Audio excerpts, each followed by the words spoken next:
Good day. After a volatile and difficult year for the South African banking sector in 2020, 2021 saw client transactional activity rebound and market volatility return to more normalized levels, although corporate deal flow across various sectors remained weak. Impairments declined significantly, underpinned by the improving operating environment for clients, including the impact of lower interest rates and due to the normalization of forward-looking IFRS 9 portfolio impairments. The banking sector continues to demonstrate strong levels of resilience, remaining well capitalized, liquid, and profitable. Multiple shocks disrupted South Africa's economic recovery in the third quarter of the year. A prolonged third wave of COVID-19 infections, tighter lockdown restrictions, the July civil unrests in parts of the country, and frequent power outages resulted in a sharp contraction in economic activity. Trading conditions improved in quarter four, enabled by government's decision to leave the country at the most lenient lockdown level 1, despite the onset of the fourth COVID-19 wave triggered by the Omicron variant. We saw less negative impact from lockdowns in quarter four, and this was beneficial to us and our clients. Client turnover data from our point-of-sale devices and digital channels, shown on page 11, illustrates how retail activity had a strong recovery in half 2 2020 and into 2021. From a corporate banking perspective, activity remained constrained and business confidence levels were below 50. Fixed investment activity has generally remained depressed, undermined by uncertain growth prospects, continued policy uncertainties, and frequent power outages. Towards the end of 2021, growth in fixed investment started to gradually recover off a low base, and pleasingly, there are some green shoots emerging. From a retail or household perspective, the operating environment continued to be supportive. Household debt moderated to 67% of disposable income, and along with a lower interest rate environment, was evident in solid demand for prime-linked credit products, and also beneficial to clients as debt service costs reduced. This improvement in cash flows for those who have remained employed is evident in lower credit loss ratios across all of our businesses. Reflecting on our financial performance, headline earnings increased by 115% to 11.7 billion rand, and is only 7% below 2019 pre-crisis levels of 12.5 billion rand. Headline earnings was impacted by a significant decline in impairments and strong revenue growth. Pre-provisioning operating profit increased by 9%, driven primarily by the following. Net interest income increased by 8%, driven largely by a 37 basis point increase in the net interest margin. Non-interest revenue increased by 4%, given a recovery in commission and fee income, as well as insurance and equity revaluations, partially offset by the impact of a high 2020 trading base and fair value unwinds. Associate income of 686 million rand, relating to the group's 21% shareholding in Ecobank Transnational Incorporated for the period, has been recognized, up more than 100% when compared to a loss of 178 million rand in 2020. Expenses remained well managed and grew 6% due to higher variable pay incentives that are aligned to the improved profitability metrics and ongoing investment in technology. The 50% decline in the impairment charge, with the credit loss ratio down to 83 basis points, was driven by a significantly better collections experience as clients benefited from the rate cuts in 2020, macroeconomic benefits coming through the IFRS 9 models as GDP growth forecasts improved during the period, and the decline in Directive 7 restructured loans. During 2021, our balance sheet strengthened further while we closed the resilience phase of our strategic response to the COVID-19 pandemic. CET1 and Tier 1 capital ratios of 12.8% and 14.3% improved on 2020 and are now also above the pre-COVID-19 levels of 11.5% and 12.8% respectively. These ratios are also well above the SARB minimum requirements and the group's board-approved target ranges. The average liquidity coverage ratio for quarter 4 2021 of 128% was well above the regulatory minimum level of 80% under the PA's Directive 1, having been revised in 2020 from 100%, and a net stable funding ratio of 116% was well above the 100% regulatory minimum. Looking at key drivers of value creation, I was particularly pleased with progress on the key drivers of shareholder value creation, including the following. Net asset value per share increased strongly by 11% to R204.93. ROE for the period increased to 12.5%, well above 6.2% in 2020, although still below the 2019 level of 15%. The group resumed dividend payments in 2021 at a payout ratio of 57% in the second half, with a total dividend of R11.91 at 2.02 times cover, within the group's board-approved dividend target range of 1.75 times to 2.25 times. The underlying financial performance is discussed in more detail on the following pages.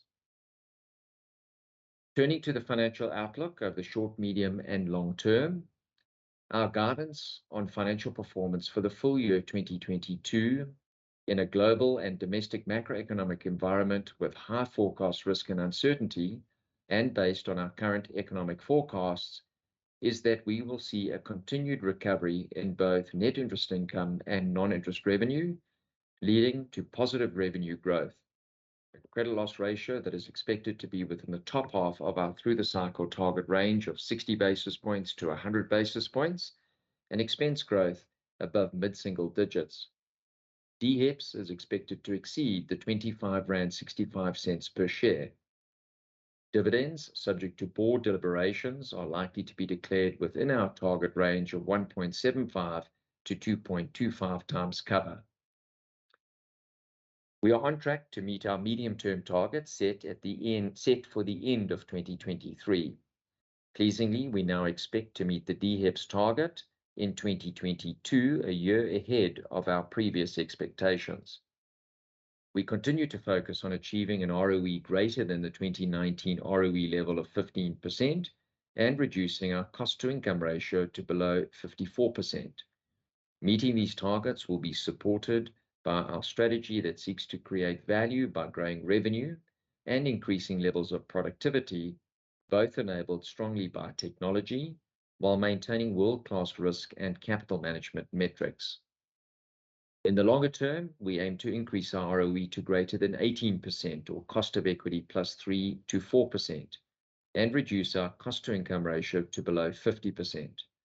To achieve this in the external environment, we would need SA GDP growth to be higher than the 1% to 2% forecast for the next few years, interest rates to be at least 200 basis points higher from current levels, increasing gradually, not to put clients under increased stress, and a stronger infrastructure investment drive that will be beneficial to both our strong business and corporate banking franchises.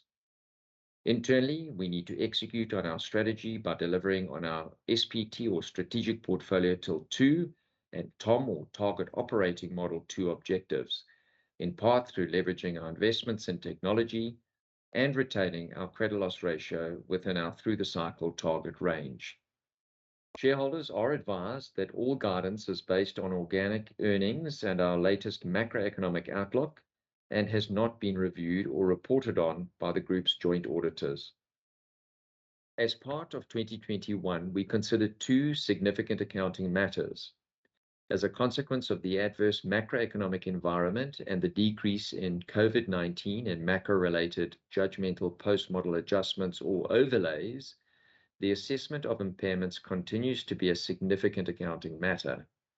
Overlays decreased to R1.5 billion versus December 2020 of R3.9 billion, as risks were either now accounted for in the refined IFRS 9 models, released through the income statement, or retained and remain relevant for elevated risk in specific portfolios or new risks identified.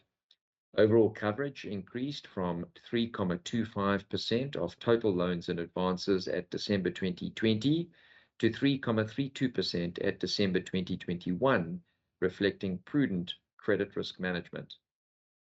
Fair value adjustments related to the valuation of group treasury and trading instruments, including funding valuation adjustments, were assessed as being a significant accounting matter. The accounting volatility in the group's macro fair value hedge accounting solution remained well within the accounting effectiveness thresholds, but model methodology enhancements, including a change in the percentage of risk designation within the group's fixed rate government bond portfolio, that are expected to reduce accounting volatility going forward during periods of extreme market movements, were implemented during H2 2021. Following a comprehensive tender process, Ernst & Young was appointed as a new joint external auditor of Nedbank and Nedbank Group in 2019 alongside Deloitte. Deloitte's rotation will be finalized for our 2024 financial year, with an announcement expected to be made during H2 2022.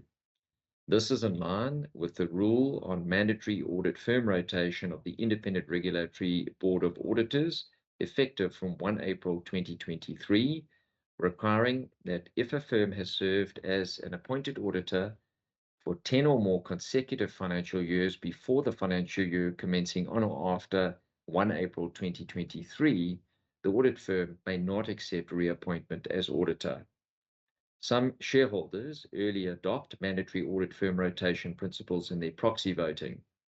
We continue to reiterate our commitment to implement mandatory audit firm rotation fully. However, we are limited in the short term by regulatory requirements and the complexity and practicality of changing both auditors in a short period. Nedbank continues to maintain a strong risk culture and has implemented adequate and effective internal financial controls to confirm the integrity and reliability of the financial statements. These internal financial controls safeguard, verify, and maintain accountability of our assets and are based on established policies and procedures and implemented by trained and skilled employees whose duties are duly segregated. As a consequence, Mike Brown and myself were able to make the attestation required by the JSE. In closing, to my colleagues on the board and the group executive team, thank you for your support and ongoing counsel during another challenging year. Thank you to the dedicated and hardworking finance, risk, and balance sheet management teams across the group who finalized our reporting while largely working from home, and for ensuring that we maintain our high standards and professionalism, which is evident in the various reporting awards that Nedbank received in 2021. I also thank all of our stakeholders and shareholders and the broader investment community, both locally and internationally, for your continued investment and interest in Nedbank Group. I look forward to further engagements over the coming years. Thank you.